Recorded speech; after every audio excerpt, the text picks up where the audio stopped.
Voici le jour, c'est votre tour, le jour des premiers, le JDP.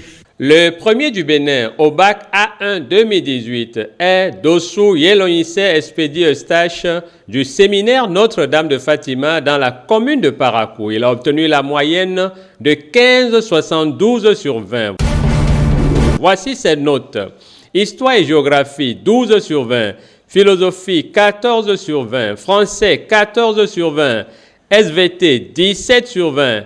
Allemand 17 sur 20, anglais 19 sur 20 et mathématiques 20 sur 20.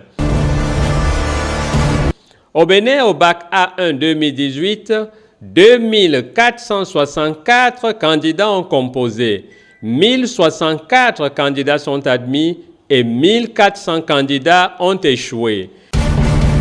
Écoutons ici les secrets de réussite du premier du Bénin au bac A1 2018. Il est libre au micro de René Nana, le président de l'ONG Le Jour des Premiers. En mathématiques, tu as corrigé l'épreuve, tu as eu 20 sur 20. Tes camarades voudraient savoir comment est-ce que tu t'y es pris pour avoir 20 sur 20 en maths. Pour avoir 20 sur 20 en mathématiques, je n'ai pas d'autre secret que les exercices.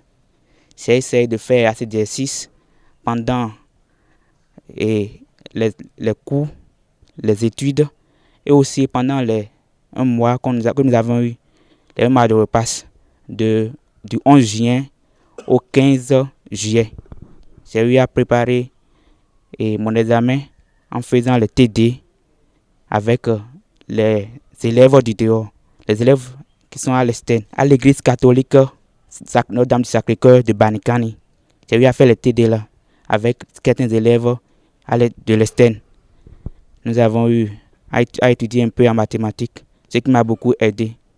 Donc en mathématiques, je n'ai pas d'autre secret que l'exercice. En anglais, tu as eu 19 sur 20. Quels sont tes secrets en anglais? En anglais, c'est la maîtrise des règles de l'anglais pour le bac. J'ai essayé au maximum de maîtriser les règles de l'anglais pour le bac. J'ai essayé de les maîtriser. Grâce aux exercices, j'ai eu à faire beaucoup d'exercices sur ces exercices, ce qui m'a permis facilement d'avoir cette moyenne. En SVT, tu as eu 17 sur 20. Tes secrets en sciences de la vie et de la terre. Comme en mathématiques, en SVT, je n'ai pas eu à faire d'autres choses. J'ai eu à apprendre mon cours d'abord, à connaître vraiment, à maîtriser mon cours, puis à faire l'exercice, surtout sur les croisements. Parce que là, il faut assez d'exercices pour pouvoir maîtriser comment se font les croisements, pour pouvoir bien réussir en SVT. Et pour le faire, j'ai eu à faire assez d'exercices avec les élèves de l'externe, comme mes camarades d'ici, ce qui m'a beaucoup aidé en SVT. En philosophie, 14 sur 20. Tes secrets en philo, et on terminera tout à l'heure par le français. En philosophie, mon professeur m'a été d'une aide que je ne puis dire. Il nous a montré vraiment la technique à suivre, la vraie technique à suivre, celle que j'ai eu à appliquer pendant mon devoir, mon examen. Je n'ai pas hésité à appliquer cette technique. Et comme moi, j'aime toujours la dissertation, j'ai eu à faire la dissertation. Je ne me suis pas dérangé pour le commentaire car je ne maîtrise pas trop le commentaire. Bon, pour les travaux dirigés, j'ai eu à faire pour la philosophie des TD à l'externe aussi.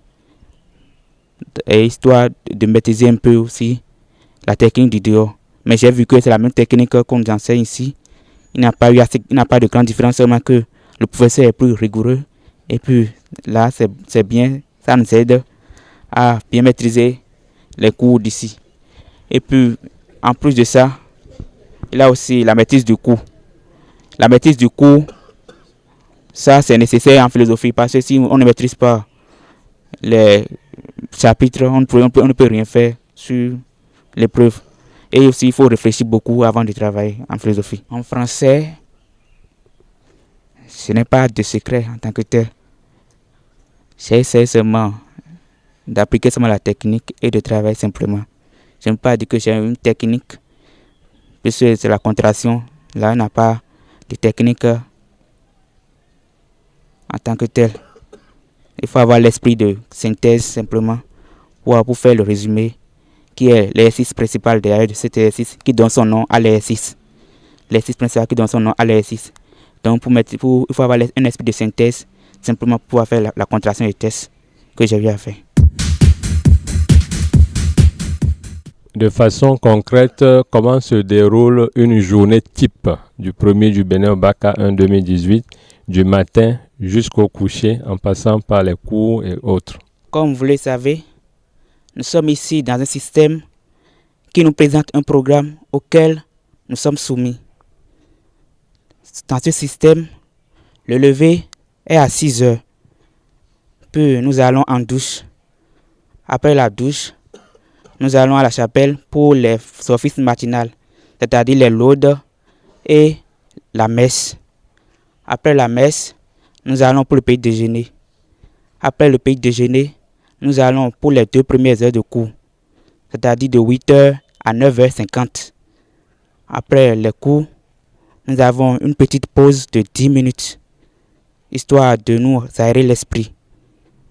Après ces 10 minutes de pause, nous allons en classe pour les études, une étude de demi-heure.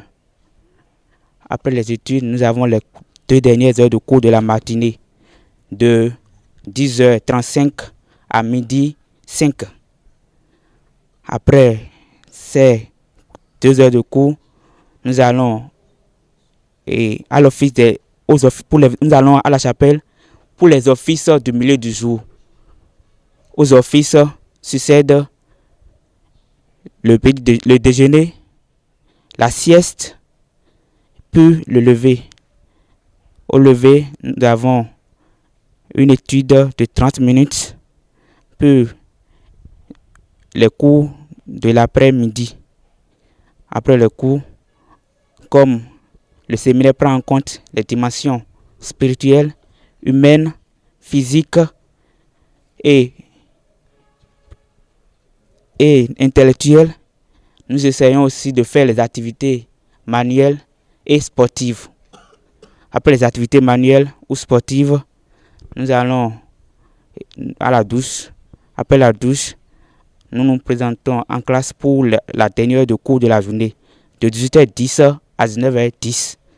Après cette heure de cours, nous allons pour les rencontres ou pour les vêpres. Aux vêpres succède le dîner, la récréation, l'étude du soir. Je notifie qu'après l'étude du soir, nous avons le chapelet et puis le coup-feu. En fin de compte, à 22h45. Voilà comment se passe notre journée au séminaire. Le jour des premiers, le JDP.